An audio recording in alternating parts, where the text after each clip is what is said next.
आइए जान लेते हैं देश दुनिया के मुख्य समाचार, ताजा समाचार हेडलाइन न्यूज के बारे में। लाखों बेरोजगारों के लिए अच्छी खबर, भर्ती परीक्षा को लेकर लिया गया यह फैसला। क्या आपके पास भी 500 रुपए का नोट है? आरबीआई ने दी अहम जानकारी, फटाफट जाने डिटेल। प्रधानमंत्री आवास योजना के 6 लाख लाभार्थियों को सरकार ने जारी किया नोटिस, जाने क्यों। किसान आंदोलन, सरकार को टिकैत की 2 टूक, दिल्ली बगैर ट्रैक्टर के नहीं मानती, फिर बड़ी क्रांति होगी। बच्चों पर होगा कोवोवैक्स वैक्सीन का ट्रायल, सीरम इंस्टीट्यूट जल्द मांगेगा DCGI से मंजूरी। रेल टिकट बुकिंग के लिए इन डॉक्यूमेंट को लिंक करने की योजना बना रहा रेलवे, जानिए डिटेल। लगातार 8वें दिन गिरा सोना, अब 27,620 रुपए में मिल रहा है 10 ग्राम गोल्ड। सरकार का बड़ा ऐलान, अल्फा बीटा हो या गामा डेटा, चारों वेरिएंट पर कारगर है कोविशील्ड और कोवैक्सीन। और इसी के साथ दोस्तों जानेंगे संपूर्ण भारत का मौसम पूर्वानुमान। जी हाँ, एक एक करके सारी खबर हम आपको एकदम विस्तार से बताएंगे, लेकिन उससे पहले आपसे एक छोटी सी रिक्वेस्ट है कि खबर को पूरा आखिर तक जरूर देखना। और हाँ, अगर अभी तक वीडियो को लाइक नहीं किया है तो लाइक करके ज्यादा से ज्यादा लोगों में शेयर कर दे। तो चलिए फटाफट से जान लेते हैं पहली बड़ी खबर। रेल टिकट बुकिंग के लिए इन डॉक्यूमेंट को लिंक करने की योजना बना रहा रेलवे, जानिए डिटेल। जी हाँ, आपको बता दें कि रेलवे से टिकट बुकिंग में बड़ा बदलाव करने की योजना बना रहा है। रेलवे टिकट दलालों से छुटकारा पाने के लिए लगातार प्रयास कर रहा है। IRTCT पर टिकट बुकिंग के लिए रेलवे यात्रियों के लिए लॉगिन ब्योरे से आधार कार्ड, पैन कार्ड और पासपोर्ट जैसे पहचान पत्रों को लिंक करने की योजना बना रहा है। रेलवे सुरक्षा बल के महानिदेशक अरुण कुमार ने यह जानकारी दी। उन्होंने कहा कि पहले दलालों के खिलाफ कार्रवाई मानव खुफिया सूचना पर आधारित रहती थी, जिसका जमीनी स्तर बहुत ही कम था। हम उस कमी को भी दूर करने का प्रयास कर रहे हैं। इसी के साथ लेते हैं अगली खबर। डेल्टा प्लस को लेकर केंद्र ने किया अलर्ट, राज्यों को चिट्ठी लिखकर मांगे जीनोम सीक्वेंसिंग के सैंपल। जी हाँ, आपको बता दें कि कोरोना वायरस का नया डेल्टा प्लस वेरिएंट बहुत तेजी से भारत में फैल रहा है। अब तक अलग अलग जिलों में कुछ 48 संक्रमितों की पहचान हो चुकी है। इसी से चिंतित केंद्रीय स्वास्थ्य मंत्रालय ने 8 राज्यों को पत्र लिखकर जीनोम सीक्वेंसिंग के लिए सैंपल भेजने को कहा है। आपको बता दें कि जहां जीनोम सीक्वेंसिंग के सैंपल भेजे गए हैं उन 8 राज्यों के नाम हैं आंध्र प्रदेश, गुजरात, हरियाणा, जम्मू कश्मीर, पंजाब, कर्नाटक, राजस्थान और तमिलनाडु का नाम भी शामिल है। इसी के साथ लेते हैं अगली बड़ी खबर। भारी बारिश से पानी पानी हुआ पटना, उप मुख्यमंत्री रेणु देवी के सरकारी आवास में भी जल जमाव। आपको बता दें कि राजधानी पटना में शुक्रवार की रात जमकर बारिश हुई। इस कारण शहर की अधिकांश सड़कें जलमग्न हो गयी। महज कुछ घंटों में शहर में 145 मिलीमीटर बारिश रिकॉर्ड की गई। इससे नाले उफना गए, घरों में पानी घुस गया। सुबह जब लोगों की नींद खुली तब हालात का पता चला।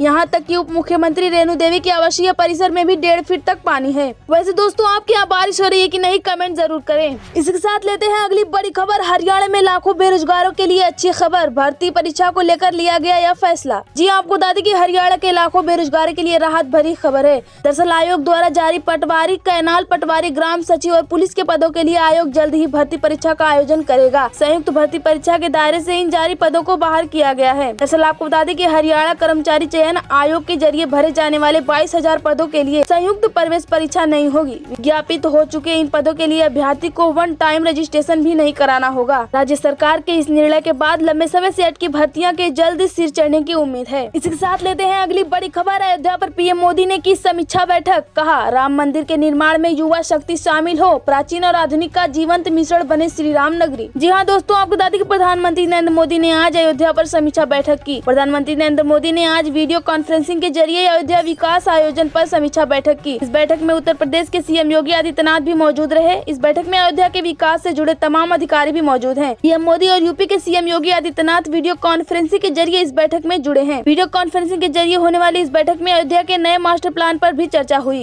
इस बैठक में पीएम मोदी अयोध्या में अब तक हुए विकास कार्यों की समीक्षा की। इसके साथ लेते हैं अगली बड़ी खबर। सरकार का बड़ा ऐलान, अल्फा बीटा हो या गामा डेटा, चारों वेरिएंट पर कारगर है कोविशील्ड और कोवैक्सीन।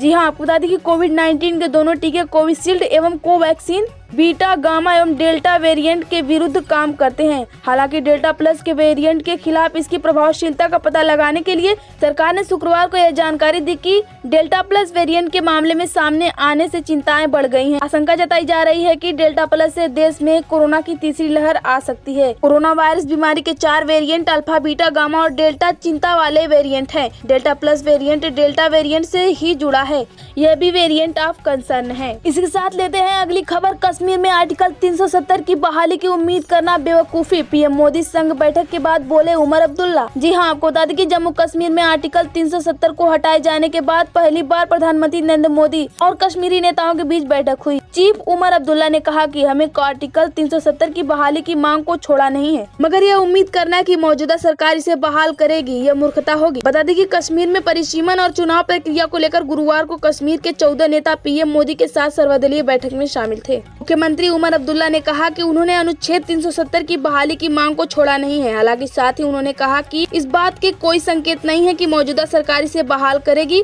अब्दुल्ला ने इस मीटिंग को संघर्ष की शुरुआत बताया है। इसके साथ लेते हैं अगली बड़ी खबर। प्रधानमंत्री आवास योजना के 6 लाख लाभार्थियों को सरकार ने जारी किया नोटिस, जाने क्यों। जी हाँ दोस्तों, आपको बता दें कि प्रधानमंत्री आवास योजना के अंतर्गत राज्य में 6 लाख से अधिक मकान का निर्माण अधूरा है। ऐसे लाभुकों को राज्य सरकार द्वारा नोटिस भेजा जा रहा है कि जल्द निर्माण पूरा कराएं, नहीं तो कार्रवाई होगी। ये ऐसे लोग हैं जो सरकार से पहली अथवा दूसरी किस्त प्राप्त कर चुके हैं पर निर्माण कार्य अधूरा छोड़े हुए हैं। इन्हें निर्देश है कि जल्द से जल्द निर्माण कार्य को आगे बढ़ाएं।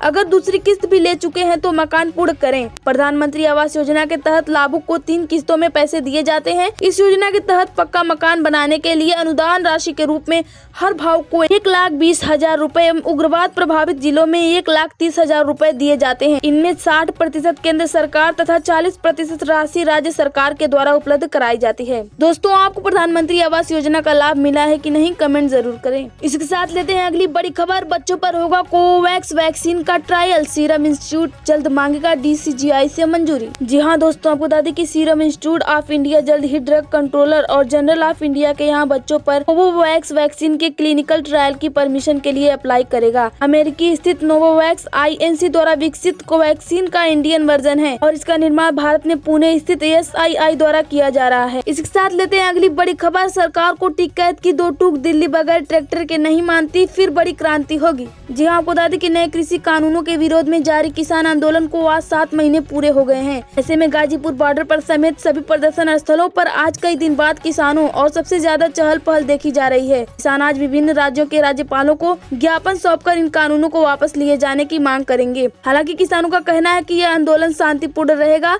किसानों के आज के आंदोलन को देखते हुए पुलिस और तमाम सुरक्षा एजेंसियां भी अलर्ट हो गई हैं। एहतियातन दिल्ली की ओर आने वाले सभी रास्तों पर बैरिकेडिंग कर सुरक्षा बढ़ा दी गई है और पुलिस हर आने जाने वालों पर नजर रख रही है। इसके साथ लेते हैं अगली बड़ी खबर। क्या आपके पास भी 500 रुपए का है नोट? RBI ने दी हम जानकारी, फटाफट जाने डिटेल। जी हाँ, आपको बता दें कि अब देश में अगर मौजूदा बड़े नोट की बात करें तो शायद वह 500 का नोट ही है और हम सभी के पास 500 रुपए का नोट जरूरी होता है। ऐसे में यह खबर हर किसी के लिए जरूरी है। आपको बता दें कि इन दिनों सोशल मीडिया पर 500 रुपए की नोट को लेकर एक खबर काफी वायरल हो रही है, जिसमें दावा किया जा रहा है कि 500 रुपए का वह नोट नहीं लेना चाहिए जिसमें हरी पट्टी RBI गवर्नर के सिग्नेचर के पास न होकर गांधी जी की तस्वीर के पास होती है। तो दोस्तों, आपको इसकी हकीकत बता दें कि इसकी जांच की गई तो पता चला कि फैक्ट चेक में यह खबर फर्जी निकली। RBI के अनुसार दोनों ही तरह के नोट में कोई बदलाव नहीं है और दोनों ही नोट मान्य हैं। PIB फैक्ट चेक ने इस दावे को फर्जी बताया है, इसलिए अगर आपके पास ये 500 का नोट है तो घबराने की जरूरत नहीं है। बता दें कि PIB समय समय पर सोशल मीडिया पर वायरल हो रही फर्जी खबरों के बारे में जानकारी देता रहता है, जिससे लोगों को नुकसान से बचाया जा सके। इसके साथ लेते हैं अगली बड़ी खबर। जुलाई में 15 दिन बंद रहेंगे सरकारी और प्राइवेट बैंक, जाने पूरी लिस्ट। जी हाँ, आपको बता दें कि जुलाई में अलग अलग त्योहारों की वजह से 15 दिन बैंक बंद रहेंगे। RBI के अनुसार रथ यात्रा, भानु जयंती, बकरीद जैसे त्योहारों के कारण जुलाई में 15 दिन बैंक बंद रहेंगे। तो आइए जानते हैं कि जुलाई में किन राज्यों में पब्लिक और प्राइवेट सेक्टर बैंक बंद रहेंगे।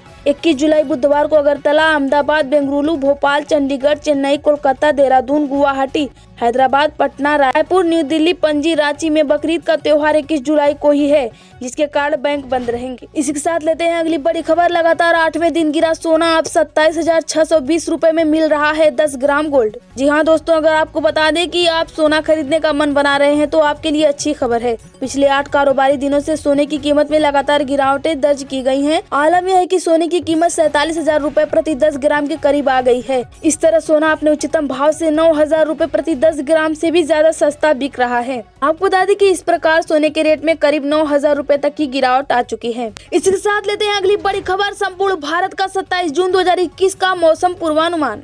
जी हाँ, आपको बता दें कि अगले 24 घंटे के दौरान पूर्वी उत्तर प्रदेश, बिहार के कुछ हिस्सों, झारखंड, पश्चिम बंगाल के कुछ हिस्सों, तटीय ओडिशा, तेलंगाना के कुछ हिस्सों और अंडमान और निकोबार द्वीप समूह में हल्की से मध्यम बारिश के साथ कुछ स्थानों पर भारी बारिश हो सकती है। वहीं पूर्वोत्तर भारत की बात करें तो तटीय कर्नाटक के कुछ हिस्सों, विदर्भ के कुछ हिस्सों और कोंकण और गोवा में हल्की से मध्यम बारिश के साथ कुछ स्थानों पर कुछ देर के लिए तेज बारिश हो सकती है। वहीं मध्य प्रदेश की बात करें तो छत्तीसगढ़, पश्चिम हिमालयी, दक्षिण पूर्व राजस्थान और गुजरात क्षेत्र में हल्की से मध्यम बारिश हो सकती है। वहीं पंजाब, हरियाणा, दिल्ली, उत्तरी राजस्थान और पश्चिमी उत्तर प्रदेश के कुछ हिस्सों में बारिश से जुड़ी धूल भरी आंधी आ सकती है। दोस्तों, खबर में बस इतना ही। जानकारी अगर अच्छी लगी हो तो उसे लाइक करके ज्यादा से ज्यादा लोगों में शेयर कर दे ताकि हमारा हौसला बढ़ता रहे और हम आपको आगे ऐसी वीडियो लाकर देते रहें। धन्यवाद।